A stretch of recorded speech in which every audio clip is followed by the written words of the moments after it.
At may narinig akong tinig na nagsasalita sa akin sa wikang Hebreo, "Saulo, Saulo, bakit mo ako inuusig?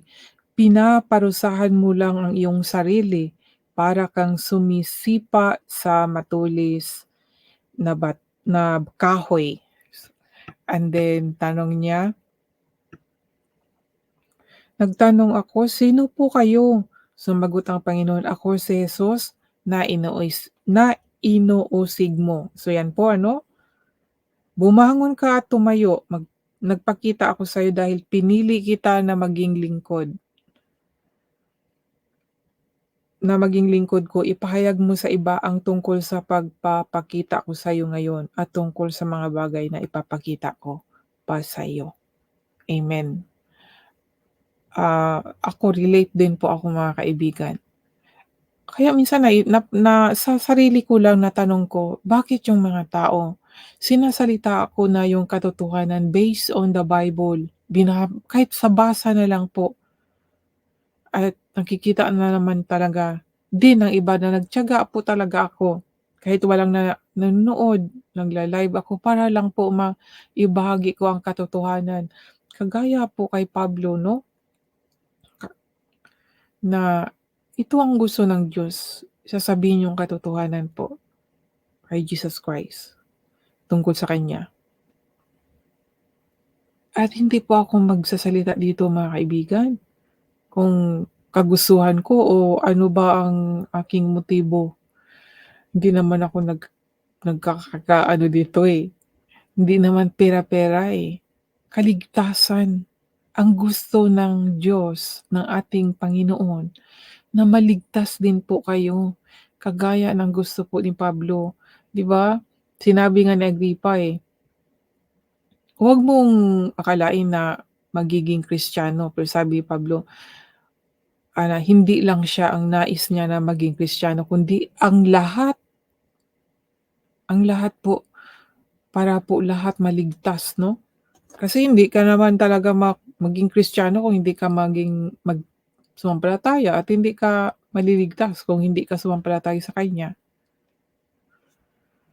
'yun po.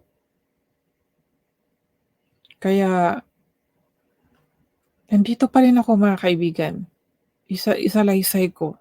Sabi ko nga, "Lord, basta ise-share ko lang ang katotohanan tungkol sa'yo Panginoon, nandito lang po ako." Ini-examine ko po ang sarili ko, to based na rin sa ano ko mga kaibigan 'no, kasi testimony po ako, eh. Gusto ko po talaga mag-testimony, gaya ng gusto ni Jesus Christ kay Pablo na ipatotoo siya. Ako nga, nagpapatotoo din ako na nasabi ko minsan, bakit yung mga tao alam naman nila na makasalanan akong tao, bakit hindi sila yung bang hindi man lang sila na paano na, totoo ba talaga ang Diyos ay sa kanya itong ginawa ko, mula ba sa Diyos? Meron bang makasalanang tao na siya ang laging kinukuwento, sinasalaysay, pinapatotoo? Meron bang gano'n mga kaibigan? Wala 'di ba? Unless na binago talaga siya ng Diyos. Pero bakit hanggang ngayon hindi sila naniniwala? Hindi sila naniniwala na ang Diyos ay totoong makapangyarihan at makapagbago ng taong makasalanan. 'Yun lang po talaga ang naano ko, bakit gano'n yung mga tao, hindi ba sila nagtatanong sa sarili nila mismo na itong ginawa ko ay sa akin ba kagustuhan, sa akin bang kalakasan? Hindi, eh. Sana sa mga ganito na pinakita ng Diyos, mga kaibigan ano, pinakita sa inyo na may isang taong nagsasalita tungkol sa Kanya, nagshi-share yung mga katotohanan, yung mga shine-share ko sa Facebook ay based din po sa pinaunawa sa akin, kaya po binahagi ko po talaga para po mababasa na merong katotohanan, may nagpapahayag ng totoo. Pero bakit hindi nakikita ko na parang hindi pa rin sila talaga nagbago at ayaw nilang matanggap. Inalis ko po mismo sa buhay ko po lalo na po yung bang tatawag ng ibang pangalan na hindi naman Diyos tapos luluhuran pa. Karumal-dumal po talaga sa mata ng Diyos 'yan mga kaibigan ko, naniniwala po kayo na may Diyos talaga. Hindi man natin siya nakikita pero totoong Diyos, buhay na buhay po. Marami po talaga tayong dapat pag-aralan sa Bible po mga kaibigan. Tungo sa verse 8, ito, sa verse 8 po mga kaibigan, basahin po natin.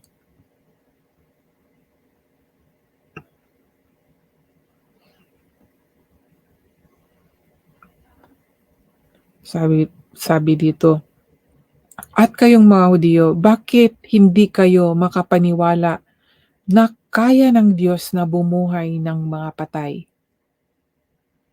Dahil ito si Jesus Christ 'di ba, pinako sa krus, nakita nila na napako and then inilibing, 'di ba? Pero ayaw lang maniwala na nabuhay muli kaya ayaw nilang isalita na si Jesus Christ ay buhay kasi yun po ang isa sa mga topic ni Pablo na si Jesus Christ ay hindi namatay kundi nabuhay.